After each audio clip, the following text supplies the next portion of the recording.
The morning Cecelia Marsh signed the final custody papers, she wore the same gray cardigan she'd worn to every court appearance over the past 14 months. Not because it was her lucky piece. Because it was the only one she owned that didn't have a stain on the sleeve. She stood in the hallway outside courtroom 4B of the Ontario Superior Court of Justice. Her 9-year-old son Liam pressed close against her side, his small fingers laced through hers. The fluorescent lights above hummed. A janitor pushed a mop slowly down the corridor without looking up. Inside that room, a judge had just handed down a decision that most people watching would call devastating. Cedric Ashworth, her ex-husband, flanked by his attorney in a suit that probably cost more than Cecilia's monthly rent, had walked away with the house in Oakville, the joint savings account, and primary custody arguments that painted Cecelia as financially unstable, emotionally unreliable, and fundamentally unfit to provide the kind of stable environment a child needed to thrive. The judge hadn't agreed with all of it. But enough.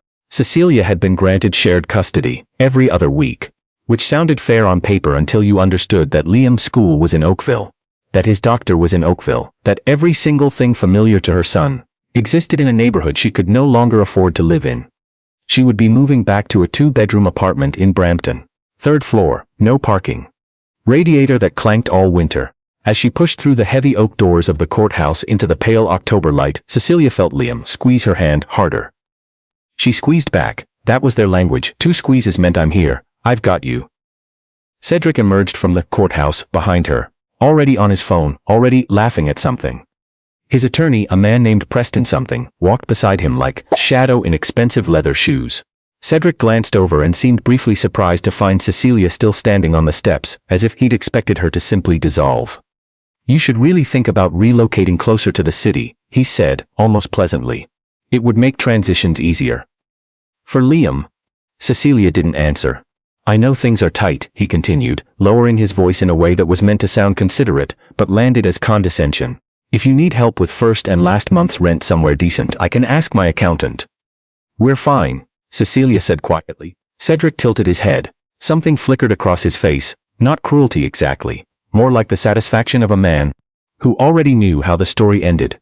He nodded once, said goodbye to Liam with a careful pat on the shoulder that Liam did not return, and walked toward the parking garage with Preston close behind. Cecelia watched them go. She was 38 years old. She had $47 in her checking account. She had a son who was trying very hard not to cry. And she had, according to everyone standing on those courthouse steps that morning, nothing. What none of them knew. What Cedric had never once thought to ask about.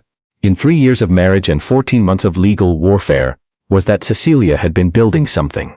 Quietly. Methodically. In the hours between Liam's bedtime and her own, at a second-hand desk in the corner of whatever apartment she'd been renting.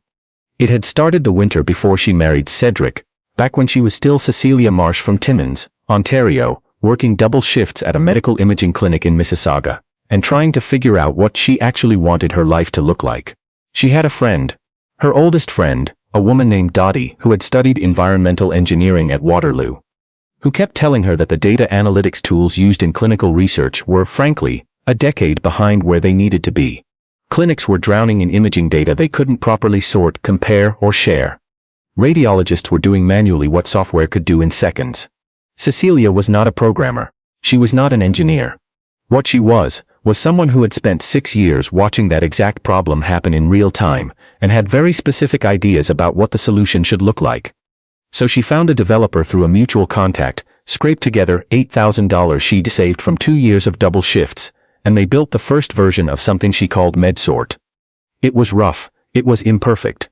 But it worked. She licensed it to 2 clinics in the first year, 5 in the second, 14 in the third. She had quietly incorporated a holding company, CM Analytics Inc., and structured it in a way that her lawyer assured her was entirely hers, predating the marriage by enough months to be bulletproof. When Cedric's legal team went looking for shared assets to divide, they found her salary, her car, and the contents of a joint account. They found nothing about CM Analytics because Cecelia had never mentioned it. Not because she was hiding it. It simply never came up. Cedric had never asked what she did on her laptop after Liam went to sleep. He'd assumed she was watching something. She was building a company. After 27 months of slow, quiet, unglamorous work, MedSort was licensed in 61 clinics across Ontario, Alberta, and British Columbia. 3 hospital networks in Quebec had signed letters of intent. A healthcare technology group out of Toronto had approached her twice about acquisition discussions. She had declined both times. Standing on the courthouse steps in her gray cardigan, Cecelia looked down at Liam, who was squinting in the October sun. "You hungry?" she asked. He looked up at her. "A little.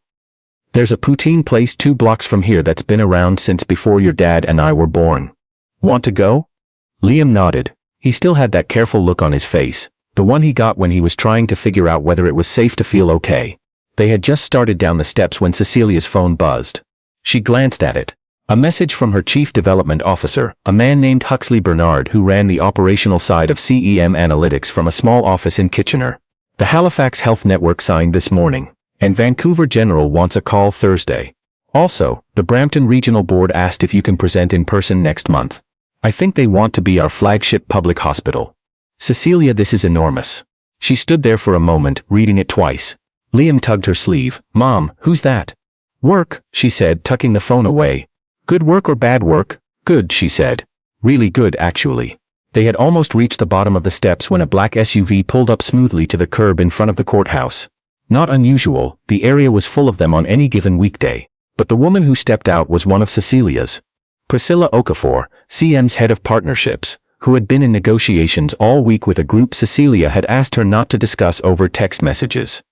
Priscilla was in her 40s, wore her hair natural and close-cropped, and moved through the world with the energy of someone who had never once wasted a minute. She spotted Cecelia immediately and walked toward her with the kind of purposeful stride that meant she was carrying news she couldn't put in a message. People on the steps glanced over. Cecelia noticed Cedric's attorney, Preston, still nearby on his phone, watching. "I'm sorry to come in person," Priscilla said, lowering her voice when she reached them. She smiled warmly at Liam. "Hi, sweetheart." Then, back to Cecelia. "They called this morning. The consortium finalized the..." "And?" Priscilla exhaled through her nose. $240 million. "They want to close before end of Q1. She paused. "Cecelia, they're valuing the company at $240 million. The air on the courthouse steps was cold and smelled faintly of exhaust and fallen leaves. Cecelia heard someone nearby stop talking. She was aware, in a distant way, that Preston had gone very still on the other side of the steps. That 2 people who had been exiting the courthouse behind her had slowed down. That Liam was looking up at her with wide, curious eyes. "Tell them I need the weekend," she said finally. "I'm not rushing a decision like this." Priscilla smiled, unbothered. "Already told them you'd say that. They said take your time." Cecelia nodded once. "Good, thank you, Priscilla. I'll call you tonight after Liam's in bed." Priscilla squeezed her arm, said goodbye to Liam again, and walked back to the SUV. The door closed, the SUV pulled away. Cecelia stood at the bottom of the courthouse steps, and felt, for the first time in a very long time, the strange lightness of something shifting beneath her feet. Not crumbling, for once, but settling into place. Behind her, she heard footsteps, quick ones. She turned to find Cedric, who had apparently not made it to the parking garage after all. He was standing 6 feet away, Preston a half step behind him, and the look on Cedric's face was something Cecelia had never seen from him before. It was not his confident face. It was not his courtroom face. It was something smaller, and a little raw. "Cecelia." He said her name like he was testing whether it still worked. She waited. $240 million. He said the number slowly, as if tasting each syllable. That's a real number." "Yes," she said, "that company. CM Analytics." He paused. "You've been running that the whole time, since before we got married?" "Yes." She could see him recalculating something. Going back through years of conversations. Evenings, Christmases, ordinary Tuesday nights. Looking for the moment he should have asked a different question and didn't. "Why didn't you ever?" "You never asked," she said simply, not with anger, just as a fact. Cedric was quiet for a moment. Then, the custody arrangement, the schedule. He cleared his throat. If your situation is different than my situation, Cecelia said, has always been what it is. The court made its decision based on what both sides presented. I'm not interested in relitigating it on courthouse steps. She reached down and took Liam's hand. If you want to revisit the schedule, she added, you can have your attorney call mine. That's what they're there for. She didn't say it coldly. She said it the way she said most things. Directly, without drama, in the same tone she used whether she was discussing a medical imaging contract or what to have for dinner. Cedric opened his mouth, closed it, nodded once. Cecelia turned and walked with Liam down the sidewalk toward the poutine place that had been there since before either of them were born. Liam was quiet for half a block, then he said, Mom. What's $240 million? She laughed. A real one, not a polite one. Like more than 1,000? Quite a bit more than 1,000. He thought about this. Is it enough to get a dog? She looked down at him. His face was completely serious. Yeah, she said. I think it's probably enough to get a dog. He broke into a smile so sudden and complete that something in Cecilia's chest loosened in a way it hadn't in a very long time. They found a table near the window at the poutine place. A little cash-only spot with hockey photos covering the walls and a menu board in both French and English. Liam got the classic. Cecelia got a coffee and stole half his fries. While he ate, she looked out the window at the ordinary street, pedestrians with their collars up. A streetcar rolling past. An elderly man, walking a ridiculous small dog in a plaid coat. She had not built CM Analytics to get back at Cedric, she hadn't even built it thinking about him much at all. She'd built it because she saw a problem no one was fixing, and she had the particular combination of stubbornness and sleeplessness required to fix it herself. She'd done it in the margins of her life. Between shifts, between school pickups, between everything. Not to prove anything to anyone, standing on courthouse steps. But she was human enough to acknowledge that walking away from those steps had felt extraordinary. She thought about the 2 clinics that had taken a chance on her rough first version, 5 years ago. About the developer she'd worked with. A quiet man named Owen from Sudbury, who'd worked weekends with her for 3 months straight. And who now held a 7% stake in the company that she hoped, genuinely hoped, was going to change his life. She thought about Huxley sending that message at the exact right moment without knowing it was the exact right moment. She thought about Priscilla who had once told her, years ago, at the very beginning, over terrible coffee in a co-working space in Epicoke. You have to decide if you're the kind of person who quits when it gets hard or the kind who just keeps going until something breaks your way. Cecelia had kept going. In the weeks that followed, the news moved the way these things always move. First a whisper in industry circles. Then a brief mention in a health tech newsletter. Then a short item in the Globe and Mail's business section. A photo ran alongside it. Cecelia in a meeting room. No cardigan this time, looking directly at the camera with the mild expression of someone who had decided a long time ago not to waste energy performing anything she didn't feel. The item N mentioned the acquisition. It mentioned the valuation. It mentioned, briefly, that Cecelia had built the company while working full-time and raising a young child.